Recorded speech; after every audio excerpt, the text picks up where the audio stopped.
Hello everyone and welcome to all of you guys. और भाई पता ही है सबको कि जो हमारी सीरीज चल रही है मस्ट टू डू कंटेंट है ना, उसका हम पार्ट 11 कर रहे हैं आज, है ना। और जिसमें हम 3 डायमेंशनल ज्योमेट्री के क्वेश्चंस कर रहे हैं। देखिए क्वेश्चन नंबर 9 लिखा है, मीन्स इससे पहले के 8 क्वेश्चन मैं इससे पिछले वाले पार्ट में कर चुकी हूँ। ठीक है गाइज, और मस्ट टू डू कंटेंट का जो आपके पास में लिंक होगा वो इस वीडियो के डिस्क्रिप्शन में अवेलेबल है।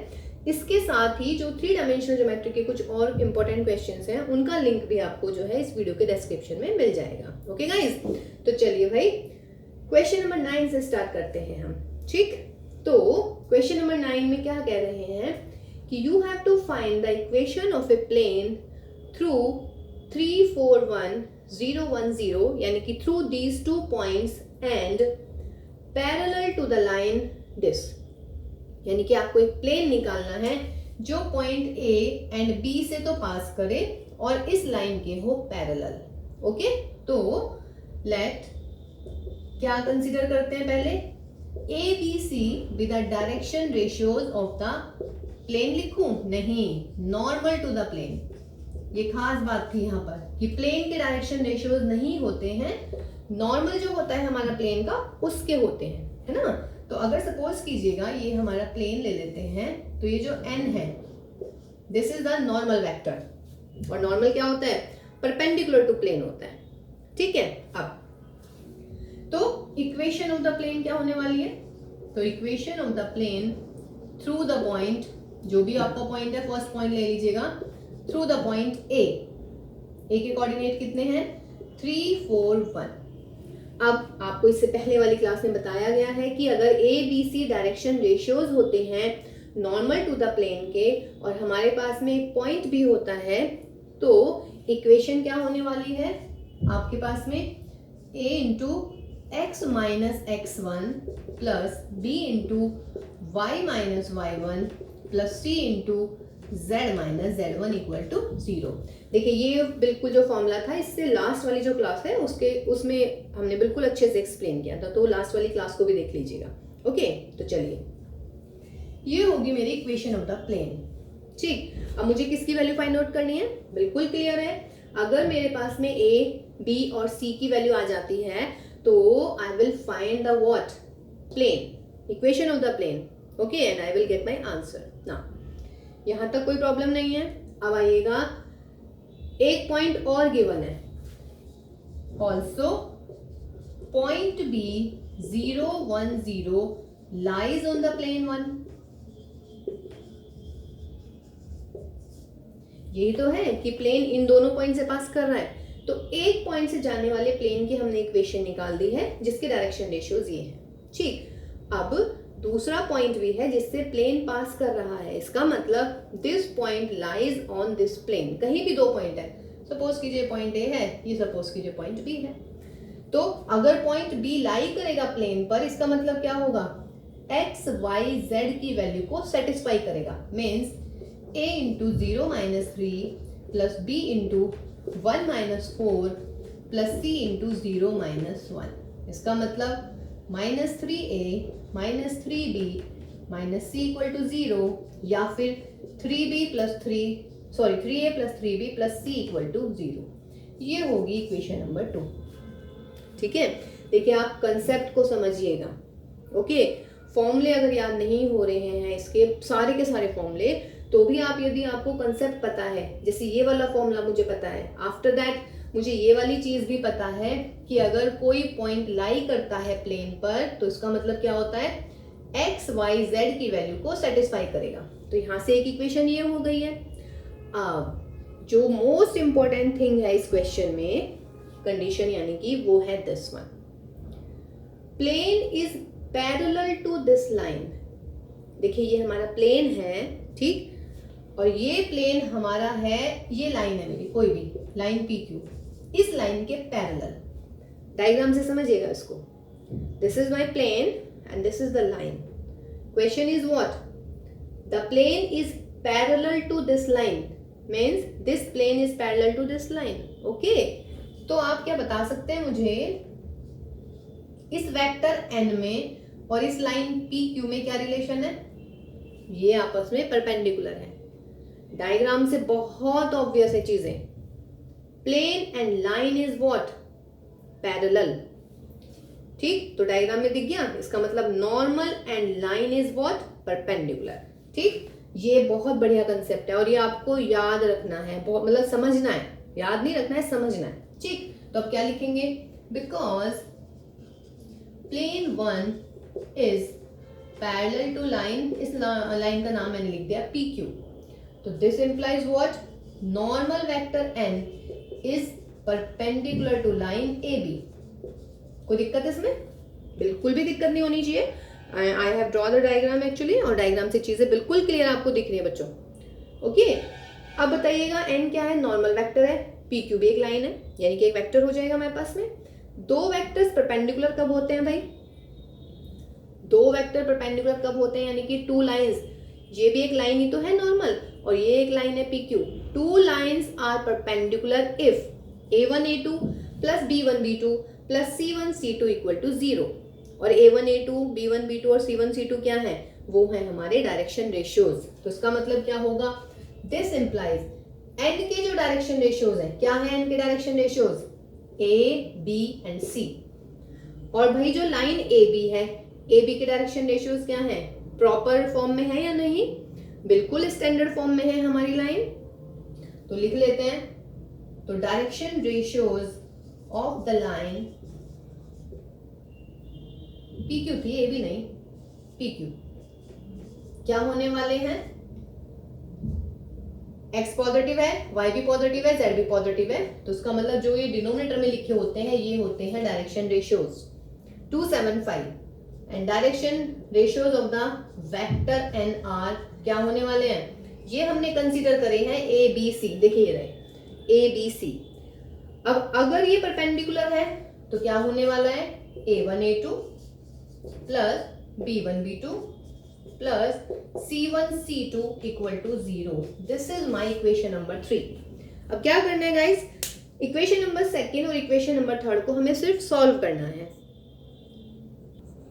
देखिए ये हमने इकट्ठे लिख दिया, equation number 2 and equation number 3 यहाँ पे a b c में।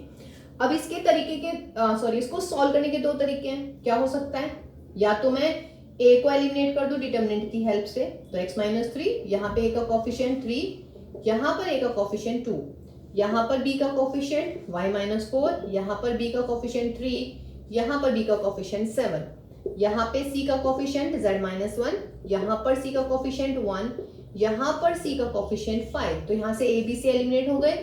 तो आप इसको सॉल्व कर लीजिएगा गाइस, और ये क्या आ जाएगी मेरी इक्वेशन ऑफ द प्लेन आ जाएगी। This is the first way. और आप कैसे कर सकते हैं, इन दोनों को सॉल्व कर लीजिएगा। तो क्या होने वाला है, cross multiplication, a upon 3 into 5 यानी कि 15 माइनस 7 इंटू 1 यानी कि 7, माइनस का b अपॉन 3 इंटू 5 यानी कि 15, और क्या होने वाला भाई, माइनस 2 इंटू 1 माइनस के 2 is equal to c upon 3 into 7 यानी कि 21, माइनस 2 इंटू 3 माइनस के 6। ओके, तो भाई a की वैल्यू a अपॉन 12 माइनस के b अपॉन 13 और c अपॉन व्हाट 15, इसको नीचे कर दीजिएगा। तो a b और c की वैल्यू आप रख दीजिएगा इस इक्वेशन में। ओके, तो therefore equation of the plane is, equation of the plane is, अगर ये कैंसिल होते है ना तो हम इनको कैंसिल कर सकते थे, बट फिलहाल नहीं है, ये 12 ये 13 ये 15 है, तो नहीं हो पा रहा है। a की वैल्यू रख लीजिएगा, अरे 15 में से 7 गए, कितने बचते हैं भाई, 8। ठीक, ठीक है, ओके, तो अभी भी नहीं कैंसिल हो रहे हैं। a की जगह 8 लिख दीजिएगा, यहाँ पर आ जाएगा आपका x माइनस 3, फिर बेटा b की जगह माइनस के 13 आई है हमारी वैल्यू, यहाँ पे आप y माइनस 4 लिख देंगे, और c की जगह आप लिख देंगे भाई 15, और यहाँ पर z माइनस का 1। This is your answer. तो देखिए आपके पास दो तरीके हैं इस क्वेश्चन को सॉल्व करने के। ठीक है, बहुत बढ़िया सवाल था और ये बहुत ही बढ़िया, दोबारा देखिएगा इसको जब तक समझ में नहीं आता है। और इस कंसेप्ट को यानी कि इस डायग्राम को, जब ये डायग्राम आपके पास में क्लियर होगा तो आपको बिल्कुल चीजें क्लियर होने वाली हैं। देखिए बेटा क्वेश्चन नंबर 10 बहुत बढ़िया सवाल है। ऐसा लग रहा होगा कि क्या क्वेश्चन में पूछ लिया गया है, क्वेश्चन ही समझ नहीं आ रहा है ना। तो सबसे पहली बात तो आप इस क्वेश्चन को थोड़ा ब्रेक कर करके पढ़िएगा। क्या कह रहे हैं, equation of the line through the point P, इस पॉइंट से जाने वाली लाइन निकालनी है ना। मेरे पास में एक पॉइंट P है जिससे जाने वाली लाइन निकालनी है। तो let the equation of the line, अब आपके दिमाग में एकदम आना चाहिए कि भाई यदि मेरे पास में एक पॉइंट है तो क्या इक्वेशन होती है, कौन सी फॉर्म में है आपके पास में, कार्टेशियन फॉर्म है। तो इक्वेशन ऑफ द लाइन क्या होनी चाहिए, x माइनस x1 यानी कि 4 upon a, y minus y1 यानी कि 6 अपॉन b, और भाई z minus z1 upon c, where a b c are the direction ratios of the line, कहने का मतलब सिर्फ मुझे a b और c की वैल्यू फाइंड आउट करनी है। अगर मेरे पास में a b c की वैल्यू आ जाती है तो मेरा आंसर आने वाला है। ठीक, अब देखिए एक पॉइंट तो ये रहा हमारा, एंड द पॉइंट यानी एक पॉइंट और है हमारा जिससे लाइन पास कर रही है। मीन्स अगर मेरा ये है, यहाँ पे कोई पॉइंट है P, एक पॉइंट और है मेरा Q। अब जो ये पॉइंट है ना Q, ये क्या है, इसके बारे में देखते हैं। अब इसके बारे में क्या इंफॉर्मेशन गिवन है। ये जो पॉइंट है that is what, this is the intersection of this line and this plane. कहने का मतलब जो ये Q पॉइंट है ये इंटरसेक्शन है किसका, एक प्लेन का और एक लाइन का। जहां पे भी ये लाइन इसको इंटरसेक्ट कर जाएगी, ये पॉइंट है हमारा Q। ठीक, तो अब आपको पहले इस पॉइंट Q को निकालना पड़ेगा। अगर मेरे पास में पॉइंट Q आ जाएगा, P मेरे पास में ऑलरेडी है यानी कि 4 6 2, तो क्या मैं डायरेक्शन रेशियो नहीं निकाल सकती, बिल्कुल निकाल सकती हूँ। अगर Q के कोऑर्डिनेट कुछ आ जाते हैं 1 2 3 या x1 y1 z1 जो भी आएंगे, तो हमारा फॉर्मूला क्या हो जाता है डायरेक्शन रेशियोज का, x2 minus x1, y2 minus y1, z2 minus z1। Very simple. तो इसका मतलब हमें निकालना है Q। Now Q is what, this is the point of intersection of the line. एक लाइन है हमारी ये वाली और एक प्लेन है हमारा ये वाला। लाइन इस प्लेन को जहां पे इंटरसेक्ट करेगी that is my point Q, और ये है हमारा पॉइंट P। ये वाली लाइन मुझे निकालनी है PQ, समझ रहे हैं। चलिए जी, अब Q पे वर्क करते हैं। Q पे वर्क कैसे करेंगे, अब Q क्या है, इंटरसेक्शन है इस लाइन का इस प्लेन के साथ। तो हम क्या करें, any point on the line लेते हैं। याद है ना कल कि जब भी किसी लाइन पे किसी पॉइंट की बात चलती है तो आप पहली लाइन लिख दीजिएगा any point of the line 1। Suppose कीजिए मेरा लाइन 1 है, क्या होने वाला है, क्या करते हैं, कंसीडर इसको y upon 2 z plus 1 upon 7 is equal to हम कंसीडर कर लेते हैं r। Any point of the line, on the line, any point on the line, कौन सी लाइन पर, इस वाली लाइन पर। ठीक है, अब यहां से x की वैल्यू निकालिए। Let the point is Q, क्योंकि इंटरसेक्शन निकालना है हमें, एनी पॉइंट हम Q कंसीडर कर लेते हैं। तो यहां से x की वैल्यू क्या होगी, 3r और ये प्लस के 1, y की वैल्यू 2r और भाई z की वैल्यू 7r माइनस 1। ये हमने इससे पीछे वाली क्लास में जो क्वेश्चन था वहां पे बताया था। मीन्स कैसे करते हैं इसको, x minus 1 upon 3 is equal to r। यहाँ पे x माइनस 1 आ जाएगा 3r और x आ जाएगा 3r प्लस 1। ओके गाइज, तो देखिए मेरे पास में पॉइंट आ गया है Q। तो ये पॉइंट Q मिल गया है। अब ये जो Q है इंटरसेक्शन है, ये किस किस का, लाइन का यानी कि फर्स्ट लाइन का और प्लेन 2 का।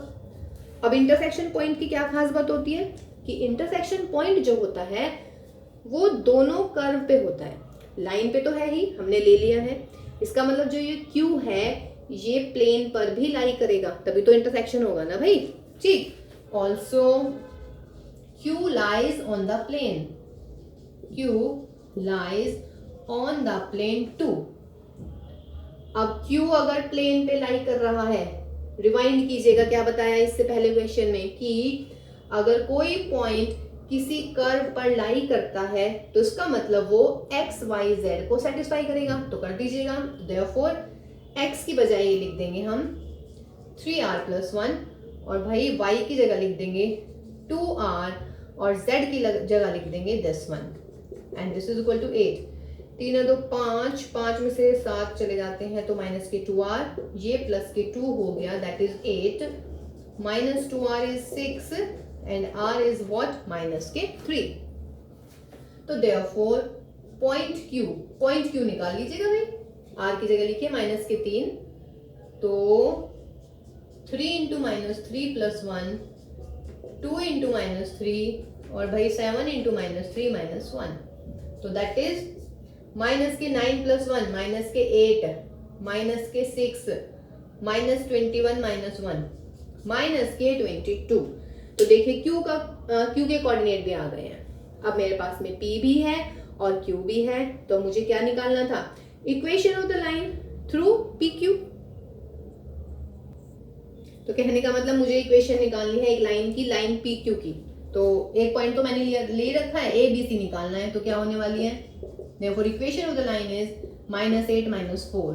फॉर्मूला भी होता है वैसे, x2 - x1 is equal to y - y1 upon y2 - y1 is equal to z - z1 upon z2 - z1। तो इसको सॉल्व कर लीजिएगा, जो भी आपका आंसर आता है that will be what, that will be the equation of the line. तो देखिए क्वेश्चन को थोड़ा ब्रेक करके पढ़िएगा, रियली में 3D बहुत ही इजी हो जाएगी गाइस अगर आप थोड़ा सा ब्रेक करके पढ़ेंगे और 4-5 जो चीजें हैं, कंसेप्ट होता है जो इसका, वो आपको पता होगा। देखिए जब आपका ये 3D खत्म हो जाएगा तो एक स्पेशल लेक्चर लेंगे जिसमें आपको कुछ चीजें कंसेप्चुअल बताएंगे, ठीक है, वो सारी चीजें लर्न कर लीजिएगा, ठीक, तब भी इजी हो जाएंगे आपके क्वेश्चंस करने। देखिए जी question number 11, again important question, कह रहे हैं कि find the distance of the point this from this line. अगर ये सवाल यहीं तक होता तो आप लोग के दिमाग में क्या आता है कि ये मेरा एक कोई भी लाइन है AB और भाई ये मेरा कोई पॉइंट है P, अगर किसी पॉइंट से किसी लाइन की या किसी प्लेन की हम डिस्टेंस निकालते हैं तो उसका क्या मतलब हो जाता है, उस पॉइंट से हम उस पर परपेंडिकुलर ड्रॉ कर देते हैं, यानी कि मुझे निकालना है PM, है ना। बट आगे भी कभी कुछ कह रहे हैं, क्या कह रहे हैं कि जो आपकी डिस्टेंस है वो मेजर्ड कैसे कर रहे हैं, parallel to the plane. This means आपको डिस्टेंस तो निकालनी है, परपेंडिकुलर मतलब परपेंडिकुलर नहीं है वो डिस्टेंस कैसी है, वो डिस्टेंस जो है आपकी एक प्लेन के पैरेलल ही मेजर होनी चाहिए। Means if this is AB, this is the point P, इसकी डिस्टेंस, और मान लीजिएगा ये है मेरा कोई भी प्लेन, ठीक है भाई, तो इस प्लेन के पैरेलल आनी चाहिए डिस्टेंस, ये दोनों पैरेलल है, ये और ये, तब मुझे PM निकालना है। समझ रहे हैं ना। अगर क्वेश्चन होता गाइस मेरा कि find the distance from this point to this line, इसका मतलब I have to draw the perpendicular from the point P to the line AB। But question is कि जो डिस्टेंस है that will be measured parallel to this plane, यानी कि ये जो line है आपकी, जो डिस्टेंस आएगी वो इसके पैरेलल आपने डिस्टेंस लेनी है, ठीक है। चलिए जी, अब जब प्लेन आता है तो प्लेन अकेला तो आता नहीं है, ये अपने साथ में जनाब नॉर्मल को लेके आता है, यानी कि n को, ठीक है। अब बताइएगा गाइस, ये जो n है वो है प्लेन के परपेंडिकुलर, तो इसका मतलब क्या होने वाला है कि ये जो n है ये इसके भी, यानी कि जो ये लाइन है हमारी, इसके भी परपेंडिकुलर होगा। बहुत ऑब्वियस सी चीज है बच्चों, प्लेन और ये वाली लाइन आपकी क्या दिख रही है, पैरेलल है ना, प्लेन और लाइन पैरेलल है, तो उसका मतलब अगर कोई आप प्लेन ले लें, ठीक है, सपोज कीजिएगा हमारे पास में दिस इज माय प्लेन, ठीक, and this is normal vector, okay, तो प्लेन एंड नॉर्मल तो परपेंडिकुलर दिख रहा है आप लोगों को, ठीक है। अब मेरे पास एक लाइन है, लाइन इज दिस वन, ये जो लाइन है मेरी, यानी कि जो ब्लू मार्कर है वो इस प्लेन के क्या दिख रहा है, पैरेलल, गॉट इट। तो जो ये है ब्लैक मार्कर और ये जो ब्लू मार्कर है, यानी कि this is normal and this is what, this is the line, ये दोनों आपस में कैसे हो गए, परपेंडिकुलर हो गए, ठीक। तो अब हम ये वाला कंसेप्ट भी यहाँ पर यूज करेंगे, ओके। तो चलिए, पहले पॉइंट है हमारा P, अब ये M क्या है, कहाँ पे है ये m, ए बी पर, और ए बी क्या है, लाइन, तो इसका मतलब डेफिनेट सी बात है m को मैं कंसिडर कर रही हूँ, let m be any point on a line A B, on a line A B. ठीक, अभी किया है हमने पीछे क्वेश्चन, एनी लाइन के लिए आप क्या कंसिडर करते हैं, जो भी आपके पास में लाइन होती है उसको मैं मान लेती हूँ कि let this is equal to what R, यहां से x की वैल्यू निकालिए, तो therefore coordinates of m are, m के कोऑर्डिनेट क्या होने वाले हैं, 3r माइनस 2, y के 4r माइनस का 3 और अपॉन में 2, और भाई z की वैल्यू क्या होने वाली है, 5r, इधर जाएगा माइनस के 4 और अपॉन में कितना आएगा 3। करें इसको अगर कोई कंफ्यूजन है, बिकॉज देखिएगा x plus 2 upon 3 is equal to r, तो ये हो जाएगा x plus 2 is equal to 3r और x is equal to 3r minus 2। Similarly 2y plus 3 upon 4 is equal to r, तो 2y plus 3 is equal to 4r and 2y is equal to 4r minus 3 and y is equal to this. Okay, ठीक है ना, ऐसे हमने z की value निकाली। तो ये मेरे किसके कोऑर्डिनेट आए हैं, m के, यानी कि मेरे पास p के कोऑर्डिनेट भी है, m के कोऑर्डिनेट भी है। ठीक, अब मुझे कंसेप्ट यूज करना है कि n also normal vector of the plane, also normal vector n of the plane, यानी कि to the plane is what, is perpendicular to line PM। अब बताइएगा, अगर दो लाइन परपेंडिकुलर होती हैं तो क्या कंडीशन आती है उनके डायरेक्शन रेशियोज में, A1 A2 plus B1 B2 plus C1 C2 equal to 0। ठीक, तो अब मैं दोनों के डायरेक्शन रेशियोज निकाल दूं, तो therefore direction ratios of n are क्या होंगे भाई, n क्या है हमारा, नॉर्मल टू द प्लेन, और प्लेन है हमारा ये, तो इसके डायरेक्शन रेशियोज क्या होंगे 4, अगला y का कोफिशिएंट 12, उससे आगे z का कोफिशिएंट -3। ऑल्सो आप निकालेंगे क्या, direction ratios of line PM। क्या गिवन है डायरेक्शन रेशियोज PM के, नहीं गिवन तो नहीं है, बट मैं निकाल सकती हूँ। m के कोऑर्डिनेट ये है और p के कोऑर्डिनेट क्या है, -2 3 एंड -4। तो क्या करना होता है, x2 minus x1 means 3r minus 2, और माइनस करेंगे तो प्लस के 2, नेक्स्ट क्या आएगा 4r माइनस 3 अपॉन 2 यानी कि y2 माइनस के y1 यानी कि माइनस के 3, then z2 means 5r minus 4 upon 3 minus के z1 यानी कि दिस, तो ये हो जाएगा भाई प्लस का 4। तो ये डायरेक्शन रेशियोज किसके आगे हैं, लाइन PM के आगे हैं। देखिए गाइस, हमने यहाँ से डायरेक्शन रेशियोज ऑफ n लिख लिए हैं और PM के डायरेक्शन रेशियोज को सॉल्व कर दिया है। -2 प्लस 2 माइनस के 6 माइनस 3 दैट इज -9, 3 4 12 और माइनस के 4 दैट इज +8। ठीक है, तो मैं इसको रब कर देती हूँ यहाँ से।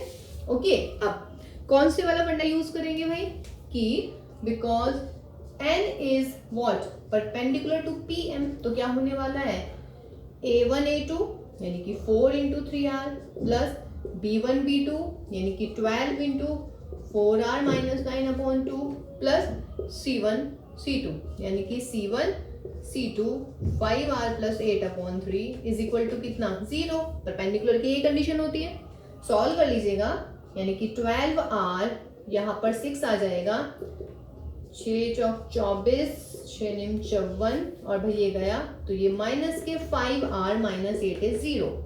देख लेते कितना आ जाता है, that is what I think 36 minus 5 that is 31r, और ये हो गया कितना माइनस के 62, तो that is 31r is what 62 and r is what 2।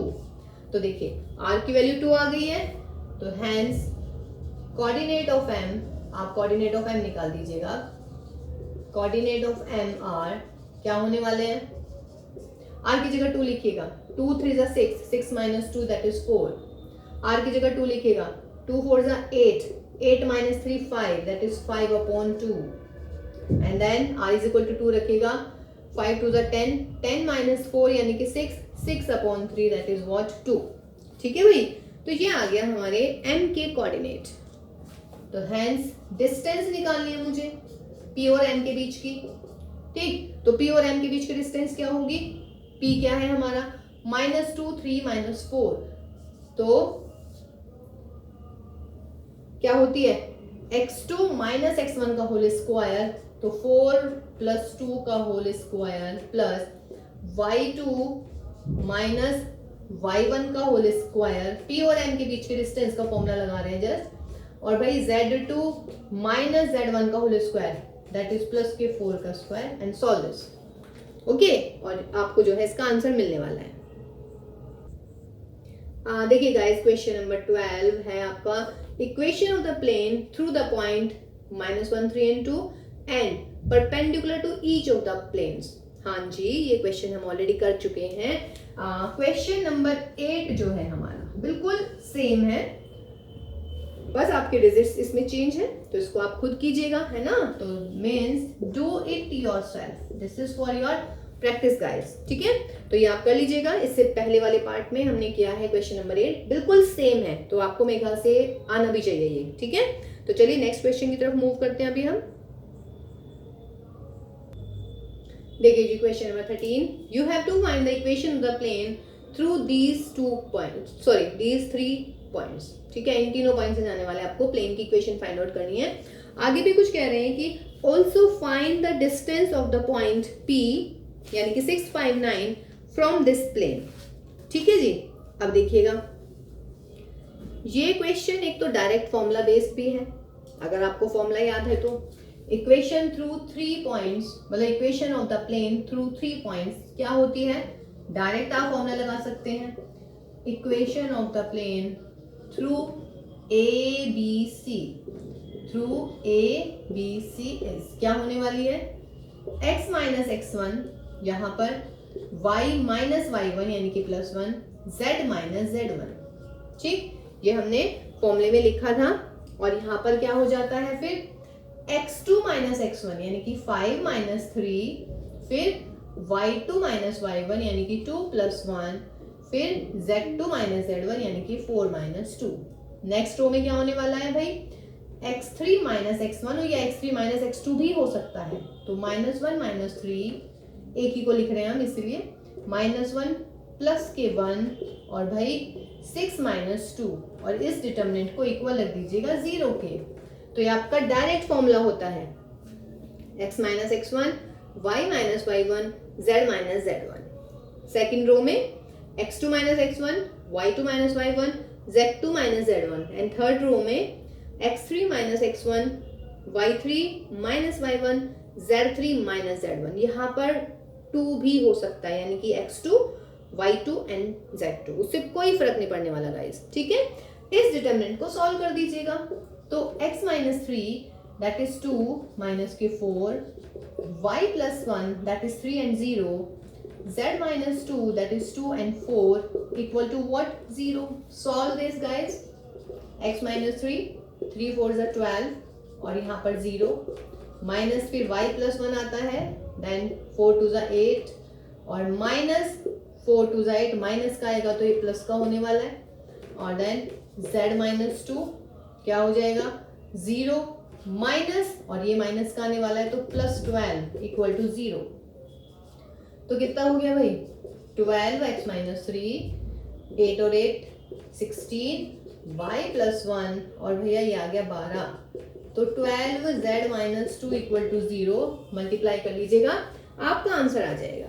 ठीक है, तो ये तो हुआ मेरा किसके थ्रू, फॉर्मूले के थ्रू। चलिए इसका एक तरीके से और करते हैं इस क्वेश्चन को। अगर इन केस आपको फॉर्मूला लर्न नहीं है, फॉर्मूला नहीं याद आ रहा है, लेकिन आपको एक इक्वेशन जो हमने बताई है, एक फॉर्मूला वो याद है, तो देखिए हम कैसे करते हैं इस क्वेश्चन को। देखिए इसको हम सेकेंड वे में कैसे कर सकते हैं, दूसरा तरीका इस क्वेश्चन का। Let the direction ratios of the normal to the plane are ABC, then equation of the plane through 3 - 1 × क्या होती है, a × x minus x1 plus b × y minus y1 plus c × z minus z1 यानी कि 2 equal to 0। Means मुझे a, b और c की value निकालनी है, बस यही है ना। ठीक है, अब प्लेन जो है इन दोनों पॉइंट से भी पास कर रहा है, तो उसका मतलब क्या होने वाला है, also plane passes through the points b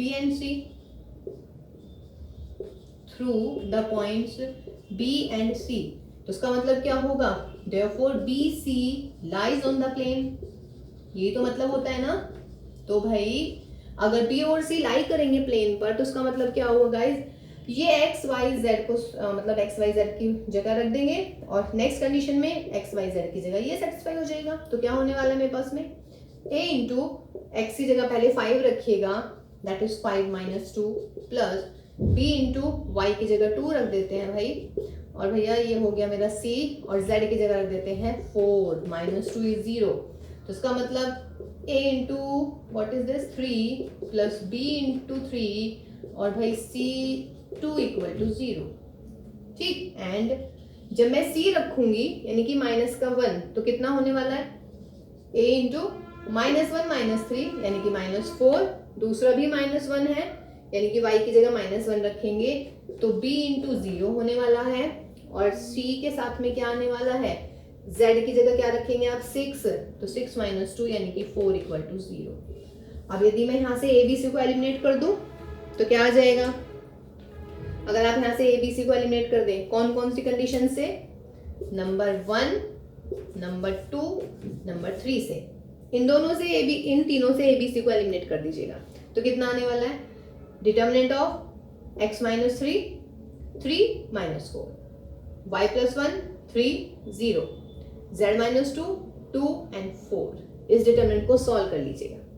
ठीक है, तो ये देखिए ऐसे भी आ सकता है क्वेश्चन आपके पास में, मतलब वही तरीका हो गया। और किस तरीके से सॉल्व कर सकते हैं इसको, अगर मैं a b c की वैल्यू निकालूं तो क्रॉस मल्टीप्लीकेशन से गाइस कर लीजिएगा बच्चों, a अपॉन 3 इंटू 4 यानी कि 12 माइनस 21 और 0, ये हो गया 0, माइनस के b अपॉन 3 इंटू 4 यानी कि 12 माइनस 21 और 4 के मल्टी, सॉरी दिस इज 2, अरे चलिए ये तो ठीक है ना, ये तो 0 हो गया। हाँ, b के साथ में क्या आने वाला है, माइनस के 12 और ये हो गया भाई माइनस के 8 यानी कि प्लस के 8 is equal to c upon कितना आने वाला है 0 और माइनस माइनस के 12 दैट इज प्लस के 12। तो इसका मतलब है a upon 12 b upon minus के 20 और भाई c अपॉन 12, काट दीजिएगा इसको 4 से, तो a upon 3 b upon minus 5 और इज इक्वल टू में व्हाट, c अपॉन 3। तो ये आ गई मेरे पास में किसकी वैल्यू, a b और c की वैल्यू। तो मैं a b c की वैल्यू यहाँ पे रख देती हूँ, तो मेरे पास में क्या आ जाएगा भाई, मेरे पास में आ जाएगा इक्वेशन ऑफ द प्लेन। अच्छा, एक नन्ही सी मिस्टेक हो गई है क्या, ये है यहाँ पर x माइनस 3, तो यहाँ पर मैंने 2 लिख दिया है, तो ये हो गया मेरा 5 माइनस 3 है ना। ठीक है, 5 माइनस 3, तो यहाँ पर सिर्फ आपके पास में 2 आ जाएगा, और यहाँ पर a के साथ में तो कुछ नहीं होने वाली दिक्कत, b के साथ में देख लेते हैं, यहाँ पे हो जाएगा 8 है ना, 4 टू ज़ा 8, 8 plus 8 that will be what 16, और भैया ये आ जाएगा मेरा माइनस के 4। ठीक है, और c के साथ में भी क्या आने वाला है, ये तो 0 ही हो गया, चलिए, और ये 12, ये ठीक है। अब ठीक है वैल्यूज, तो अब आप a b और c की वैल्यू यहाँ पे रख देते हैं हम लोग। देखिए जी, a की जगह 3 रख दिया है, b की जगह माइनस के 4 रख दिया है, और c की जगह 3 रख दिया है, तो इसको सॉल्व कर लीजिएगा। 3x minus 9 minus 4y minus 4 plus 3z minus 6 is equal to 0, तो 3x माइनस के 4y प्लस 3z 13 और ये हो गया माइनस के 19। ये आ गई मेरी इक्वेशन ऑफ द प्लेन। ठीक है, एक पार्ट और है इस क्वेश्चन का कि find the distance of the point. मान लीजिएगा ये हमारे पास में कोई पॉइंट है P, दैट इज 6 5 एंड 9, और ये हमारा हो गया प्लेन।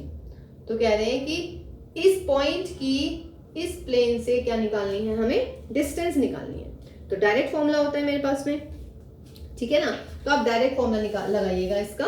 तो क्या होने वाला है, क्योंकि ये परपेंडिकुलर डिस्टेंस है, तो therefore the distance of the plane from the point of the plane to from the point P is, क्या होती है डिस्टेंस? डायरेक्ट फॉर्मूला होता है, क्या हो जाता है? चलिए फॉर्मूला लिख देती हूँ मैं, पहले इसको रब कर देती हूँ।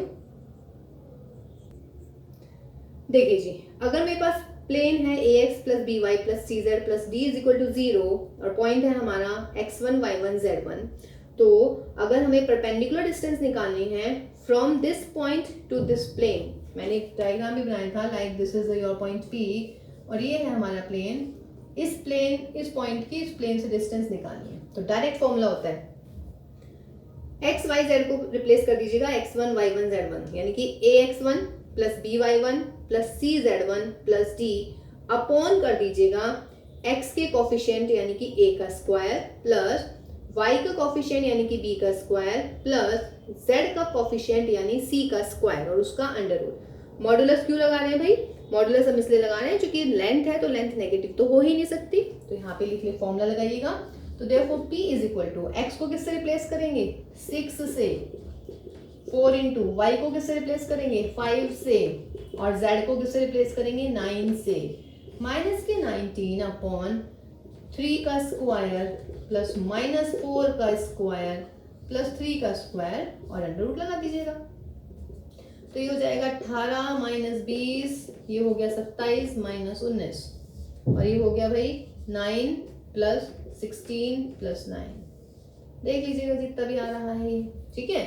इसको सॉल्व कर लेते हैं तो कितना हो जाएगा 45 माइनस के 39 और ये हो गया भाई √34, तो आई थिंक 6 अपॉन √34 जो भी इसका आंसर आ रहा है गाइस, ठीक है। तो ये आपके पास में आंसर आ गया इसका। देखिए क्वेश्चन नंबर 14 और ये हमारी आज की क्लास का लास्ट क्वेश्चन है गाइस, है ना। इसके आगे वाली क्लास में हम नेक्स्ट क्वेश्चंस करेंगे, ओके।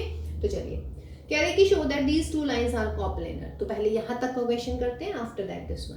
तो कोप्लेनर कब होती है? दो लाइंस अगर उनके बीच की शॉर्टेस्ट डिस्टेंस हो कितनी? 0। अब शॉर्टेस्ट डिस्टेंस हम पिछले वाली क्लास में बता चुके हैं, तो क्या होती है शॉर्टेस्ट डिस्टेंस? 1/d और डिटरमिनेंट किसका होता है?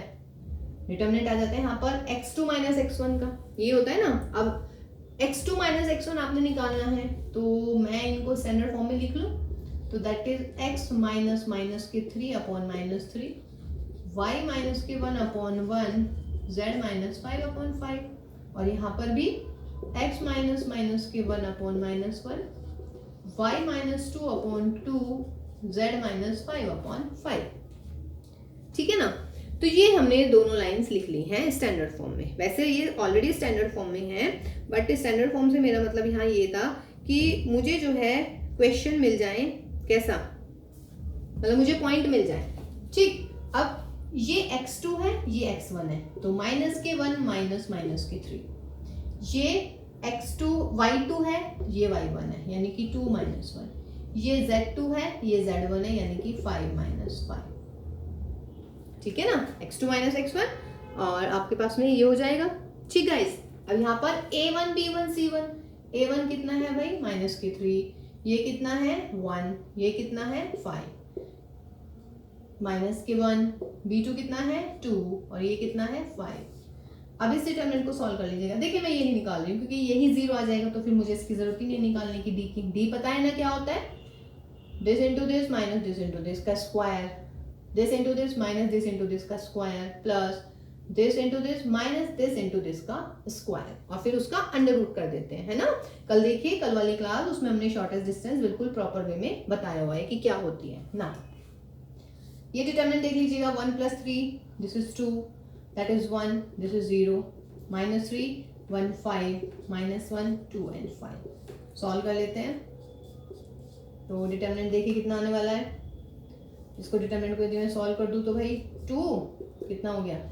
5 माइनस 10 माइनस का 1 माइनस के 15 और भाई प्लस के 5 और ये तो 0 है, तो इसको लिखने की जरूरत ही नहीं है। तो 1 अपॉन डी 2 इंटू माइनस के 5 और माइनस के 10, तो भाई 1 अपॉन डी माइनस के 10 प्लस के 10 यानी कि 0।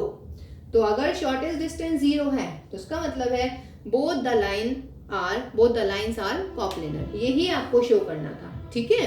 तो एक पार्ट तो हो गया है। अब मुझे निकालना है equation of the plane containing these two lines. देखिए कॉप्लेनर का मतलब कि मान लीजिएगा ये मेरा ब्लैक बोर्ड है, इसमें मैं जितनी भी लाइंस ड्रॉ करूंगी ना इस व्हाइट बोर्ड पे, sorry not black board, white board पे, तो ये सारी की सारी लाइन क्या होती हैं, हमारी कॉप्लेनर होती हैं, समझ रहे हैं। तो मुझे equation of the plane, plane की इक्वेशन निकालनी है जो इन दोनों लाइन को कंटेन करता है। देखिए जी मैंने फर्स्ट लाइन लिख ली है स्टैंडर्ड फॉर्म में, तो इसका मतलब point on the line 1 is a, let us suppose that जो हमारा ये मेरा व्हाइट बोर्ड है, इस पे मेरी फर्स्ट लाइन है और यहाँ पर मेरा पॉइंट है व्हाट ए। इसके कोऑर्डिनेट क्या होंगे, -3, 1 and 5। Direction ratios -3, 1 and 5। Second line ये थी हमारी, ठीक है, ये हमारी कोई सेकेंड लाइन है। इस पे पॉइंट है हमारा बी, इसके कोऑर्डिनेट क्या होंगे, -1, 2 एंड 5, और भाई -1, 2 और 5 होंगे इसके डायरेक्शन रेशियोज। यहाँ तक कोई दिक्कत नहीं है।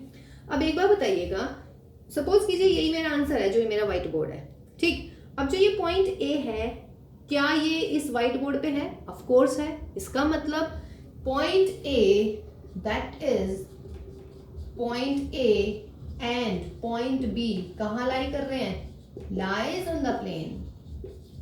भाई आपको प्लेन ही ऐसा निकालना है जो इन दोनों लाइन को कंटेन करे। तो मैं कह रही हूँ कि जो ये मेरा व्हाइट बोर्ड है, दिस इज माय आंसर, मुझे इस व्हाइट बोर्ड की इक्वेशन निकालनी है।